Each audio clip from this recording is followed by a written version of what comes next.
going to talk today about how science works, specifically the scientific method. So, scientists really try to plan what they do and how and when they do it. There actually isn't just one scientific method. It's more like scientific methods, but scientists do generally follow steps similar to these. And the main difference, as we'll talk about in a minute, is that a lot of these steps can kind of loop back. So it's not just something that we can finish and check off every step of the list and then be done. This is something that kind of loops back and it happens over and over. So typically in a scientific investigation, scientists will start by asking a testable question. A lot of times they'll be led into that by something that they observe that's interesting, and then that leads them to wonder something about the world. Sometimes their wondering isn't exactly testable. Maybe it's like, why? Why do cats jump when cucumbers are placed behind them? But then from there, they can take it into something more testable by thinking about why that might be. You can see they're already kind of starting into thinking about a hypothesis as they're even doing their first testable question. Then they do some background research. So if I had the question about the cats, again, I would really want to know, what are cats really afraid of? If I think that they might be afraid of snakes, I need to do some research to find out in the wild, what are some predators that cats might encounter and how do cats react to predators. Once I have that information, then I can actually plan my hypothesis specifically. So remember, a hypothesis is going to have some sort of prediction, but it's not just a prediction, it also includes a because statement.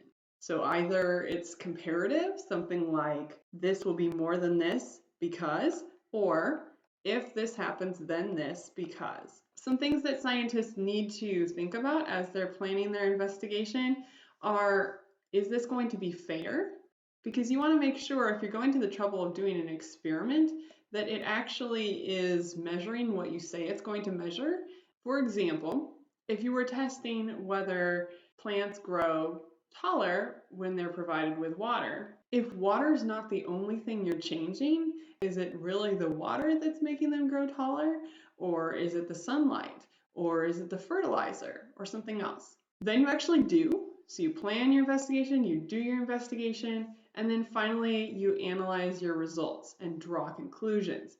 A lot of times your conclusions are going to lead you to, well, that hypothesis was not supported. Or maybe your hypothesis was supported. With the scientific method, we can't really say that we proved anything for sure. The reason being that we only did one experiment, or maybe we did 5 experiments, but we still can't really say for sure because somebody else might come by and get different results.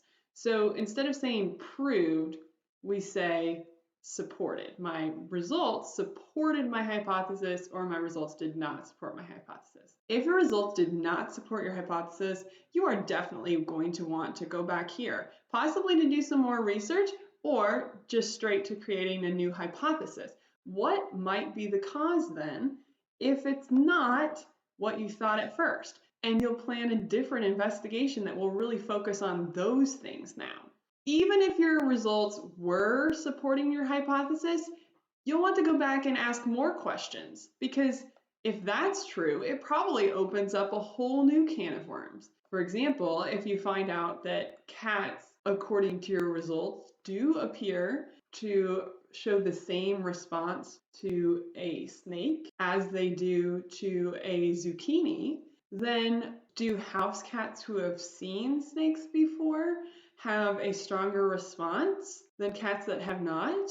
Do cats have some sort of memory in their genes that shows them what a snake looks like, so that they're naturally scared of snakes even if they've never seen one before? So all kinds of questions that you'll have to break apart into little pieces and test one at a time. That's why the scientific method really doesn't ever just finish. Science keeps going. It's addictive. So again, Scientists don't always follow exactly the same method, but all scientists are thinking and planning carefully and trying to do things in the best order. It wouldn't make sense to create a hypothesis after you've done the investigation. That is not fair. Also, you shouldn't do your investigation before you've actually planned it. So even if some scientists do things in slightly different order or do them multiple times, they're still trying to follow the best order. So let me show you one typical process that scientists go through. So this is sort of the pinball machine model of the scientific method. And I'll put a link up in the right-hand corner if you keep an eye out for the little eye. You can click it to watch that video. But this shows that scientists can go multiple ways through the scientific method, and it really never comes to an end. So scientists often, during parts of their experiment, are exploring and discovering things. This is where they're asking big questions, doing research, and sharing ideas. They can move from that into actually testing their ideas. And they kind of have two parts in there too. Sometimes they're gathering data and sometimes they're interpreting it. And they can move back and forth between those things multiple times. They start with a hypothesis, but then they might revise their hypothesis based on their results.